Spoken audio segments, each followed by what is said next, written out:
जय हिंद मेरे प्यारे साथियों। एनसीईआरटी के इतिहास की सीरीज में आज हम लोग एनसीईआरटी कक्षा 7 की सीरीज में अध्याय 6 ईश्वर से अनुराग की तरफ पढ़ेंगे, जहाँ पे एक सर्वोच्च भगवान की पूजा और साथ ही साथ परमेश्वर का विचार, दक्षिण भारत में भक्ति आंदोलन, शंकराचार्य, बसन्ना और वीरशैववाद, महाराष्ट्र के संत, इस्लाम और सूफीवाद, इन तमाम तथ्यों को पढ़ने के साथ साथ कबीर, गुरु नानक जी आदि को पढ़ेंगे। और इस एनसीईआरटी की सीरीज में एक महत्वपूर्ण अध्याय में से एक है। आप सभी लोग इस वीडियो के अंत तक बने रहिएगा। क्लास की समाप्ति होने पर इसकी पीडीएफ आपको इलर्निंग विद दुर्गेश के ऐप और टेलीग्राम के माध्यम से प्राप्त हो जाएगी। हम इस सीरीज को आगे ले चलें और आप इस वीडियो को अपने सभी मित्रों को साझा कर दीजिएगा। अध्याय 6 है एनसीईआरटी की। नोट्स जो हिंदी और अंग्रेजी दोनों मीडियम में उपलब्ध है। भारत में मध्ययुगीन काल न केवल कई राजनीतिक विकास और भारत में एक स्थिर साम्राज्य की स्थापना के लिए जाना जाता था, बल्कि मौजूदा धर्मों की तह के भीतर विभिन्न आंदोलनों के उद्भव के लिए भी जाना जाता था। कई संतों ने ईश्वर की सच्ची भक्ति पर जोर दिया और प्रचलित जाति व्यवस्था की आलोचना भी की।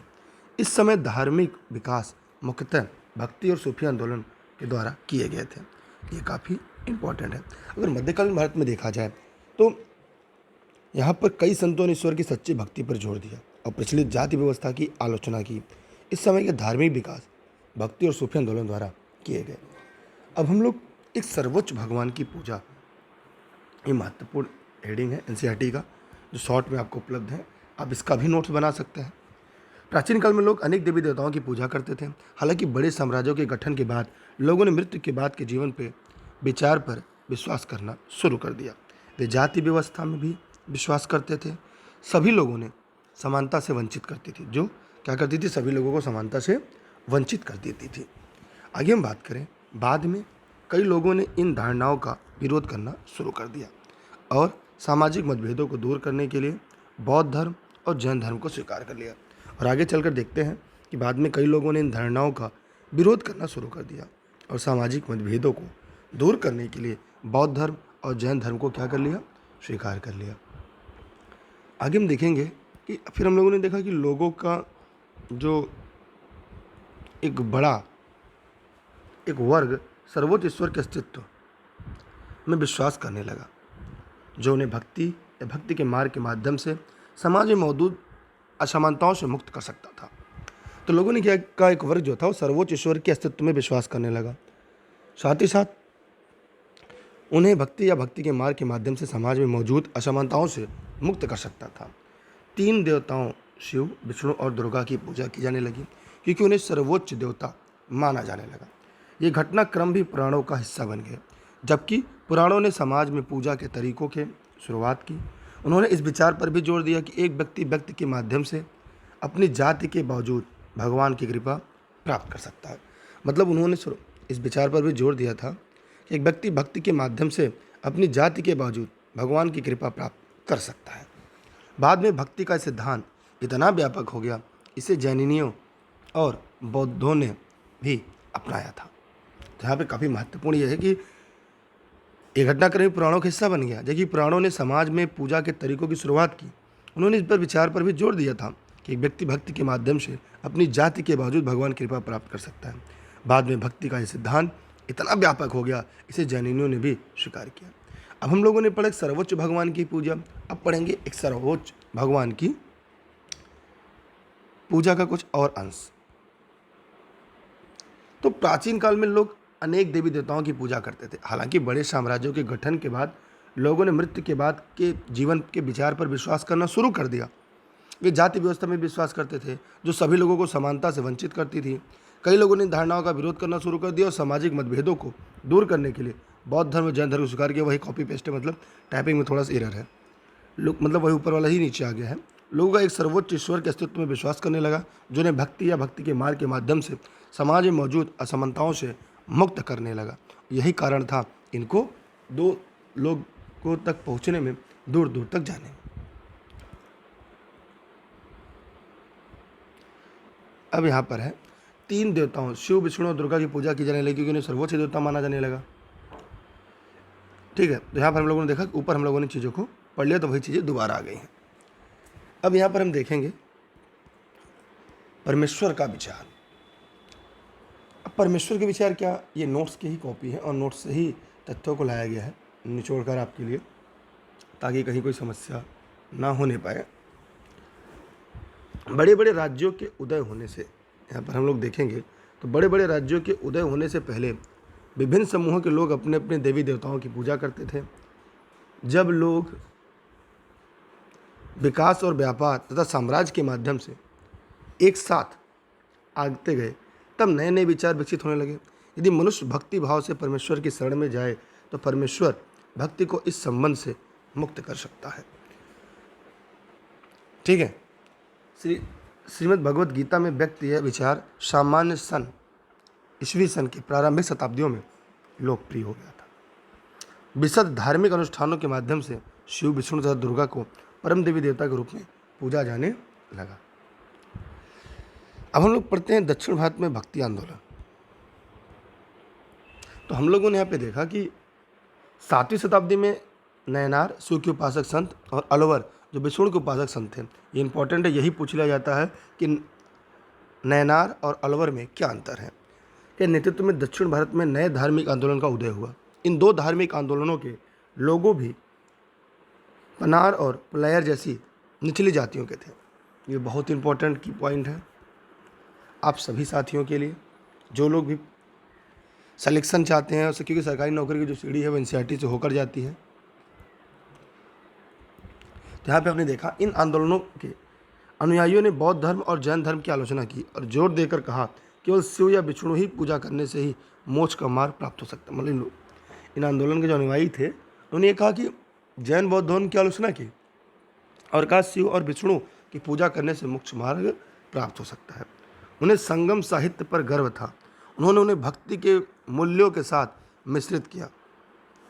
नारायण और अलवर, नारायण अभी मैंने बताया शिव के उपासक संत थे, अलवर जो थे वो विष्णु के उपासक संत थे। ने गांव का दौरा किया और पास के मंदिरों में विराजमान देवी देवताओं की स्तुति में कई कविताओं की रचना की।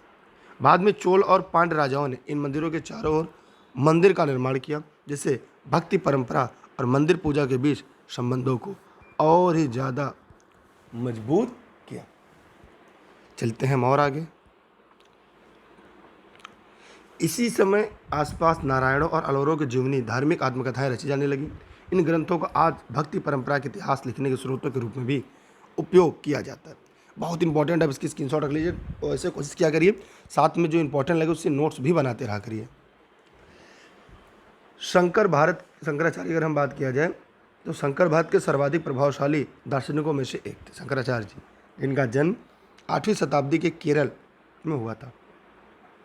अद्वैतवाद के समर्थक थे, जिनके अनुसार जीवात्मा और परमात्मा जो परम सत्य है दोनों एक ही है। उन्होंने शिक्षा दी कि ब्रह्मा जो एकमात्र या परम सत्य है वह निर्गुण और निराकार है। वो क्या है? निर्गुण और निराकार है। शंकराचार्य ने हमारे चारों ओर संसार को मिथ्या माना, माया माना है और संसार का परित्याग करके संन्यास लेने और मोक्ष प्राप्त करने के लिए ज्ञान के मार्ग को अपनाने का उपदेश दिया। रामानुज 11वीं शताब्दी में तमिलनाडु में पैदा हुए थे। वे विष्णु भक्त अलवार संतों में बहुत प्रभावित थे। रामानुज ने विशिष्टाद्वैत के सिद्धांत को प्रतिपादित किया, जिसके अनुसार आत्मा परमात्मा से जुड़ने के बाद भी अपनी अलग सत्ता बनाए रखती है।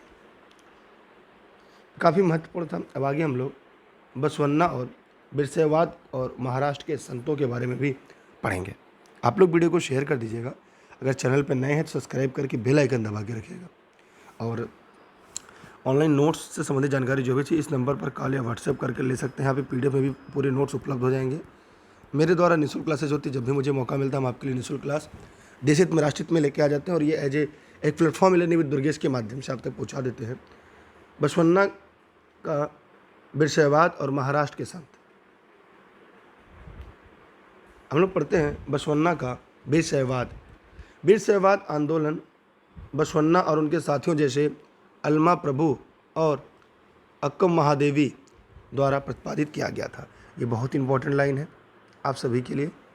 यह आंदोलन कर्नाटक में 12वीं शताब्दी के मध्य शुरू हुआ। बिरसाइयों ने सभी लोगों के, विशेष रूप से निचली जातियों और महिलाओं को समानता का उपदेश दिया। वे ब्राह्मणों के वर्चस्व में भी विश्वास नहीं करते थे। वे ब्राह्मणों के वर्चस्व में भी विश्वास नहीं करते थे। इन्होंने मूर्ति पूजा और कर्मकांडों को क्या किया? खारिज कर दिया। ठीक है, अब आगे हम लोग बढ़ते हैं, महाराष्ट्र के संतों के बारे में पढ़ते हैं। महाराष्ट्र के संत 13वीं से 17वीं शताब्दी तक कई संत कवियों ने महाराष्ट्र के लोगों को प्रेरित किया। इन संत कवियों ने मराठी में अपनी शिक्षाओं का प्रसार किया, जिसे आम लोगों के लिए समझना आसान था। हम लोगों ने देखा कि इस काल में कुछ महत्वपूर्ण संत नामदेव, एकनाथ, ज्ञानेश्वर, तुकाराम, सखुबाई एक महिला संत थी जो अछूत महार जाति की थी। ये बहुत इंपॉर्टेंट है, ये परीक्षाओं के लिए तो इतना इंपॉर्टेंट है जितना आप सोच सकते हैं। चाहे एमसीक्यू वाले प्रश्न हो, चाहे थ्योरी वाले प्रश्न हो, इस तरह के सभी सवालों के लिए ये रामबाण है पूरा। अगर हम लोग देखेंगे तो इस क्षेत्र के कई संतों ने पंढरपुर से मंदिर में भगवान विष्णु का रूप की भक्ति पर ध्यान केंद्रित किया। वे इस विचार में विश्वास करते थे कि ईश्वर सभी लोगों के दिलों में निवास करता है।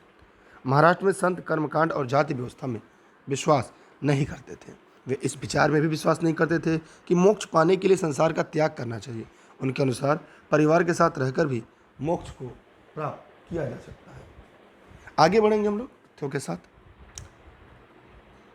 इस समय तक जो कवि संतों के मानवतावादी कहा जाता, क्या कहा जाता था?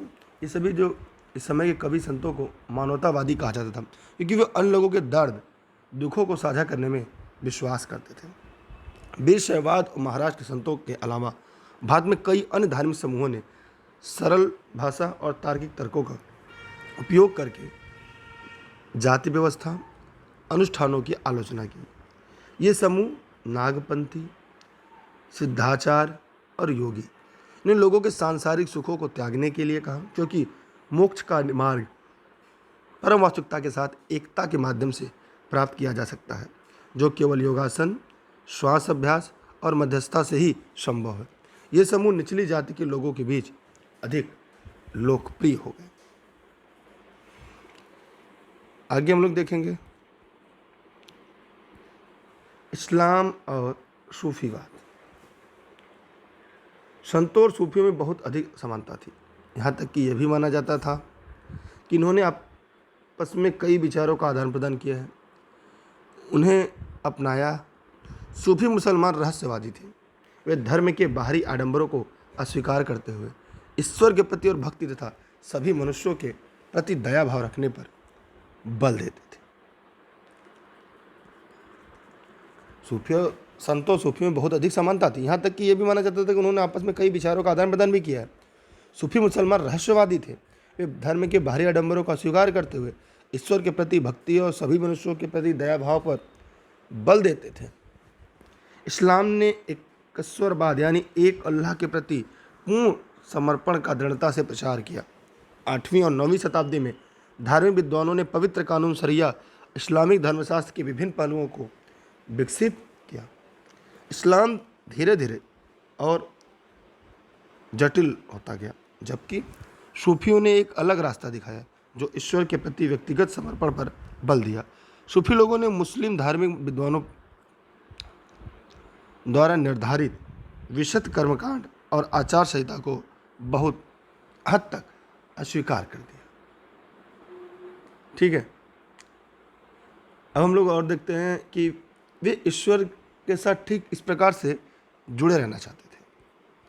अब यहाँ पर क्या है कि वे जो हैं ईश्वर के साथ ठीक उसी प्रकार जुड़े रहना चाहते थे जिस प्रकार एक प्रेमी दुनिया की परवाह किए बिना अपनी प्रीतमा के साथ जुड़े रहना चाहता है। औलिया या पीर को देख रेख में जिक्र, चिंतन, रक्स, नित्य चर्चा, सांस पर नियंत्रण, सूफी सिलसिलाओं का प्रादुर्भाव हुआ।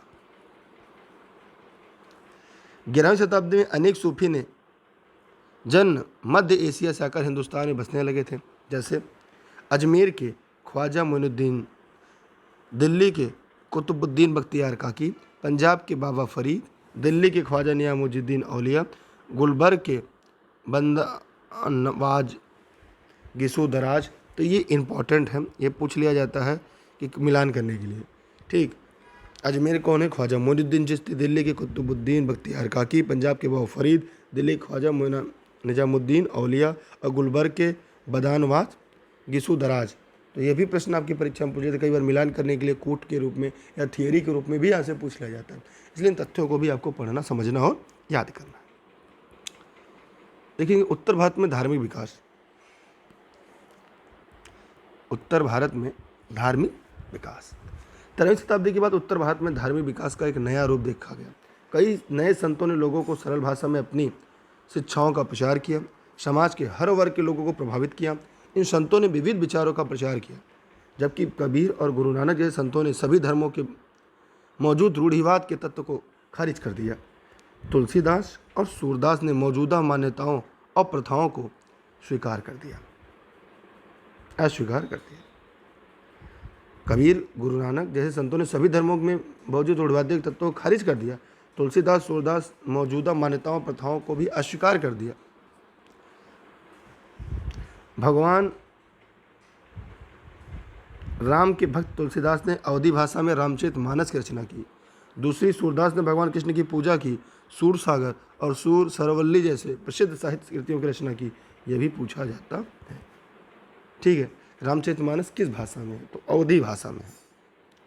ठीक है, आप इसके स्क्रीनशॉट रख लें, लिख लें कि पॉइंट है आपके लिए। असम के शंकरदेव भगवान कृष्ण के एक भक्त थे। असमिया में नाटक लिखे। उन्होंने नामघरों या पाठ और प्रार्थना के घरों की स्थापना के अभ्यास का श्रेय दिया जाता है। अन्य उल्लेखनीय संत मीराबाई, रविदास और दादू दयाल थे। मीराबाई एक राजपूत राजकुमारी होने के नाते भगवान कृष्ण की भक्ति में भजन, भक्ति गीत की रचना की। उसने उच्च जातियों के लोगों को द्वारा पालन किए जाने वाले रीति रिवाजों को चुनौती दी। वह गुजरात और राजस्थान की लोकप्रिय जनता के बीच प्रसिद्ध हुई। वह निम्न जाति के संत रविदास की शिष्या थी। ठीक है,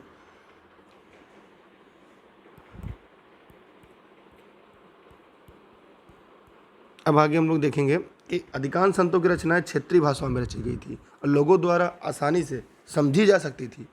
उनके लिखे गीत बहुत ही लोकप्रिय हुए। वे मौखिक रूप से पीढ़ियों तक प्रसारित होते रहे और आज भी गाए जाते हैं, हालांकि ये अब बदले हुए रूप में भी देखने को मिलते हैं। अब बात करते हैं कबीर जी की। 15वीं-16वीं शताब्दी में एक अत्यधिक प्रभावशाली संत थे। कबीर निराकार परमेश्वर में विश्वास रखते थे। उन्होंने उपदेश दिया कि भक्ति के माध्यम से मोक्ष यानी मुक्ति प्राप्त हो सकती है। हिंदू तथा मुसलमान दोनों लोगों को वे अनुयायी हो गए। अब 15वीं-16वीं शताब्दी के दौरान रहते थे। वह इस काल के सबसे प्रभावशाली संत थे। संत कबीर बनारस शहर में रहने वाले एक मुस्लिम बुनकर परिवार में पले बढ़े। हम उनके जीवन की घटनाओं के बारे में बहुत कुछ नहीं जानते। हम उनके बारे में सखियों और पैड नामक छंदों के एक बड़े संग्रह से जानकारी एकत्रित करते हैं। उनके द्वारा रचित थे और भटकते भजन गायकों द्वारा गाए गए थे। इनमें कुछ गुरु ग्रंथ साहिब, पंचवाड़ी और बीजक में भी संरक्षित किया गया था। आगे इनके बारे में भी हम लोग पढ़ेंगे, जब थियरी के सेशन पढ़ेंगे, या यूँ कह सकते हैं सामान्य धन की सीरीज जब पढ़ेंगे, जीएस की सीरीज पढ़ेंगे या वैकल्पिक विषय की सीरीज पढ़ेंगे, तब वहाँ पे पढ़ेंगे। बाबा गुरु नानक का जन्म वर्तमान पाकिस्तान के तलवंडी में हुआ था। कहाँ पे हुआ था? तलवंडी में। उन्होंने करतारपुर में केंद्र की स्थापना की। क्या किया था उन्होंने? करतारपुर में एक केंद्र की स्थापना की थी। उनके अनुयायी पूजा करते थे और उनके भजन गाते थे। वे वहाँ इकट्ठे हुए और किसी भी जाति या पंथ के बावजूद लंगर या रसोई में भोजन किया। गुरु नानक द्वारा स्थापित इस पवित्र स्थान को एक धर्म के रूप में जाना जाने लगा, जिसे हम गुरुद्वारा के रूप में जानते हैं। ये प्रश्न पूछा जाता है कि लंगर की शुरुआत किसने की? अगर आप जानते हैं तो वीडियो में कमेंट करके हमें जरूर बताइएगा। एनसीईआरटी की सीरीज पूरी आपको 6 से 12 तक की लर्निंग विद दुर्गेश पर मिल जाएगी। उसके लिए आप टेलीग्राम पर दुर्गेश सर सर्च करके ई लर्निंग विद दुर्गेश से जुड़े रहिएगा, जहाँ पे सभी क्लास की वीडियो लिंक मिलती रहती है। और ई लर्निंग विद दुर्गेश का ऐप आप प्ले स्टोर से डाउनलोड कर लीजिएगा। गुरु नानक ने एक ईश्वर की पूजा पर जोर दिया और उसे सामाजिक व्यवस्था में विश्वास नहीं किया, जिसने मानव जाति में अंतर पैदा किया। हम और आगे चलते हैं। वह नाम सही पूजा, दान, दूसरों का कल्याण, इंसान आचरण की शुद्धता के सिद्धांतों में विश्वास करते थे। नाम, दान और इंसान, वह सही विश्वास और पूजा करने से ईमानदार जीवन जीने और दूसरों की मदद करने में भी विश्वास करते थे। उनके अनुसार मुक्ति के विचार में एक सक्रिय जीवन जीना शामिल था, जिसमें सामाजिक प्रतिबद्धता की एक मौजूद भावना भी शामिल थी। गुरु नानक ने 1539 में अपनी मृत्यु के से पहले अपने एक अनुयायी को अपना उत्तराधिकारी नियुक्त किया। उन्हें गुरु अंगद के नाम से भी जाना जाने लगा। गुरु अंगद ने गुरु नानक की रचनाओं को एक नई लिपि में संकलित किया, जिसे गुरुमुखी कहा जाता है। उनके उत्तराधिकारियों ने भी नानक के नाम से लिखा। इस संकलन को इस समय की अन्य प्रमुख हस्तियों जैसे कबीर, नामदेव, गुरु तेग बहादुर आदि के लेखन में जोड़ दिया। बाद में गुरु गोबिंद सिंह ने संकलन को मान्य किया। इसे अब गुरु ग्रंथ साहिब के नाम से जाना जाता है। विभिन्न जाति, समुदाय और व्यावसायिक लोग गुरु नानक के अनुयायी बन गए। 17वीं शताब्दी की शुरुआत में रामदासपुर अमृतसर शहर हरमंदिर साहिब, अब स्वर्ण मंदिर के रूप में जाना जाता है, नामक मुख्य गुरुद्वारा के आसपास विकसित हुए। सिख समुदाय 17वीं शताब्दी के प्रारंभ में शक्तिशाली हो गया। मुगल सम्राट जहांगीर ने गुरु अर्जुन देव को फांसी देने का आदेश दिया था। यह इंपॉर्टेंट है, परीक्षा में पूछा जा चुका है। अर्जुन देव को जहांगीर ने फांसी का आदेश दिया था। सिख आंदोलन को गुरु गोबिंद सिंह द्वारा शुरू किया गया खालसा संस्था को मजबूती मिली थी। सिखों का समुदाय, जिसे खालसा पंथ के नाम से जाना जाता है, एक शक्तिशाली राजनीति इकाई भी बन गई। इसी के साथ हम लोगों ने आज के सीरीज में ईश्वर के अनुराग कक्षा 7 की भारत की एनसीईआरटी के इतिहास की सीरीज में पाठ 6 ईश्वर से अनुराग को हम लोगों ने पढ़ लिया। अब इससे जुड़े हुए प्रश्नों को भी हम लोग सॉल्व कर लेते हैं और आपसे उम्मीद करते हैं इस वीडियो को आप लाइक करने के साथ अपने मित्रों को शेयर करिएगा। ठीक है, हम इसके अगर प्रश्नोत्तर की तरफ बढ़ें तो यहाँ पे देखिए इस नोट्स में आपको प्रश्न और उत्तर भी साथ में मिल जाते हैं। एनसीईआरटी का सलूशन है। बुद्ध, शंकरदेव, निजामुद्दीन औलिया, नैनार और अलवार। अब मैं समझता हूँ कि आप इसे कर लेंगे। नैनार मैंने शुरू में सुनाया था, शिव की पूजा करते थे। अलवार विष्णु की पूजा करते थे। शंकरदेव, नामघर।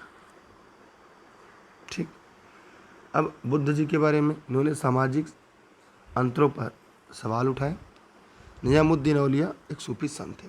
मिलान हो गया। मुझे लगता है आपको भी मिलान कर लिया होगा आपने भी इसको सही से।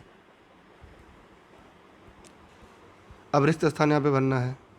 शंकर या शंकराचार्य अद्वैत समर्थक थे। रामानुज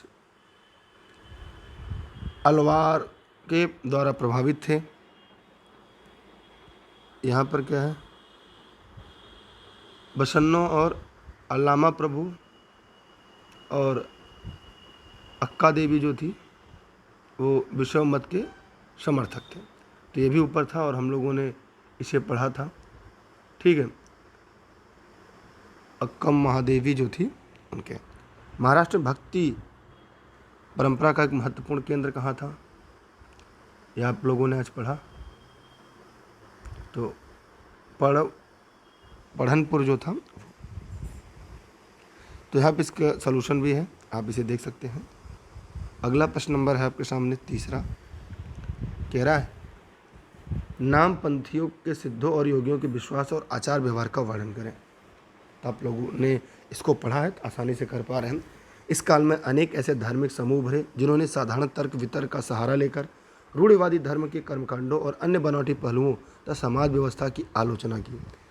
उनमें नामपंथी, सिद्धों और योगी उल्लेखनीय है। उन्होंने संसार का परित्याग करने का समर्थन किया। उनके विचार से निराकार परम सत्य का चिंतन मनन और इसके साथ हो जाने की अनुभूति ही मोक्ष का मार्ग है।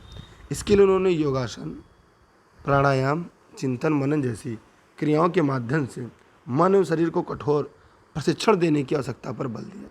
ये समूह खास तौर पर नीची कही जाने वाली जातियों में बहुत लोकप्रिय हुए। उनके द्वारा की गई रूढ़िवादी धर्म की आलोचना से भक्ति मार्गी धर्म के लिए आधार तैयार किया, जो आगे चलकर उत्तरी भारत में लोकप्रिय शक्ति बना।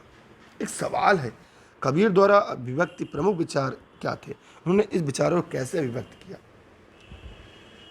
कबीर मतलब 15वीं-16वीं शताब्दी में हुए और उनके विचार उनके साखियों और पदों के विशाल संग्रह में मिलती है। उनके बारे में जिनके बारे में कहा जाता है कि उनकी रचना कबीर ने की थी, परंतु ये घुमंतु भजक गायकों द्वारा गाए जाते थे। कबीर के विचार प्रमुख धार्मिक परंपराओं की पूर्ण एवं प्रचंड अस्वीकृति पर आधारित था। उनके उपदेशों में ब्राह्मणवादी, हिंदू धर्म और इस्लाम दोनों की बाह्य आडंबरपूर्ण पूजा के सभी रूपों का मजाक उड़ाया गया। सूफियों के व्यवहार क्या थे? सूफियों के व्यवहार क्या थे? सूफी मुसलमान रहस्यवादी थे। वे धर्म के बाहरी आडंबरों को अस्वीकार करते हुए ईश्वर के प्रति प्रेम और भक्ति तथा सभी मनुष्यों के प्रति दयाभाव रखने पर बल देते थे। वे ईश्वर के साथ ठीक उसी प्रकार जुड़े रहना चाहते थे जिस प्रकार एक प्रेमी दुनिया की परवाह किए बिना अपनी प्रीतमा से जुड़े रहना चाहता है। अगला है, आपके विचार में बहुत से गुरुओं ने उस समय प्रचलित धार्मिक विश्वासों तथा प्रथाओं को अस्वीकार क्यों किया? हमारे विचार से बहुत से गुरुओं ने उस समय प्रचलित विश्वासों तथा प्रथाओं को निम्नलिखित कारणों से अस्वीकार किया। बहुत से गुरु एक ही धार्मिक शक्ति में विश्वास करते थे। उनका विश्वास था कि प्रचलित धार्मिक विश्वास कर्मकांडों से छुटकारा पाकर ही नीचे जातियों के बारे में समानता पर लाया जा सकता है। बहुत से गुरुओं ने ईश्वर की भक्ति के अधिकार करना चाहते थे। वे ईश्वर की भक्ति को बड़े बड़े मुक्त करके सरल बनाना चाहते थे, बड़े बड़े रूपों से मुक्त करके सरल बनाना चाहते थे। अब बाबा गुरु नानक की प्रमुख शिक्षा क्या थी, ये पूछा जाता है। आप इसका जवाब दीजिएगा और आप लोग टेलीग्राम पर दुर्गेश सर सर्च करके ई लर्निंग विद दुर्गेश से जुड़े रहिएगा। पर इस वीडियो को अपने सभी मित्रों को शेयर करिएगा और साथ ही ई लर्निंग विद दुर्गेश के ऐप पर 6 से लेकर 12 तक की सभी एनसीईआरटी की पीडीएफ हिंदी अंग्रेजी मीडियम में उपलब्ध है। और अगर आप चाहते हैं इसे पीडीएफ में प्राप्त करना, इस नंबर पर कॉल या व्हाट्सएप कर आप सभी लोग जानकारी ले सकते हैं। मेरे द्वारा क्लासें निःशुल्क आप सभी के लिए देशहित में राष्ट्रहित में है। तलवंडी में जन्म लेने वाले बाबा गुरु नानक ने करतारपुर में केंद्र स्थापित करने के लिए पहले कई यात्राएं की। उन्होंने अपने अनुयायियों के लिए करतारपुर में एक नियमित उपासना पद्धति अपनाई जिसके अंतर्गत उन्हीं के भजनों को गाया जाता था। उनके अनुयायी अपने पहले धर्म या जाति अथवा लिंग भेद को नजरअंदाज कर साझी रसोई में इकट्ठा खाते पीते थे। उनका मानना था कि ईश्वर केवल एक है, ईश्वर कभी जाति के अनुसार नहीं बांटना चाहिए। गुरु नानक सभी जाति और लिंग को एक समान मानते थे। उनका कहना था अभी भी किसी को दुखी या दुख नहीं पहुंचाना चाहिए। इसी के साथ आज की सीरीज समाप्त होती है। आप लोगों से उम्मीद करते हैं चैनल पर जो आ रहे हैं सब्सक्राइब करके बेल आइकन दबा रहे हैं, लेकिन अपने मित्रों को शेयर करिएगा क्योंकि एनसीईआरटी आपके आने वाले परीक्षाओं की रीढ़ की हड्डी है और ये सिलेक्शन का एक रास्ता भी है। आप सभी का थैंक यू, बाय बाय, जय हिंद, जय भारत। मिलते हैं अगले लेसन में अगले सेशन के साथ। तब तक के लिए बाय बाय।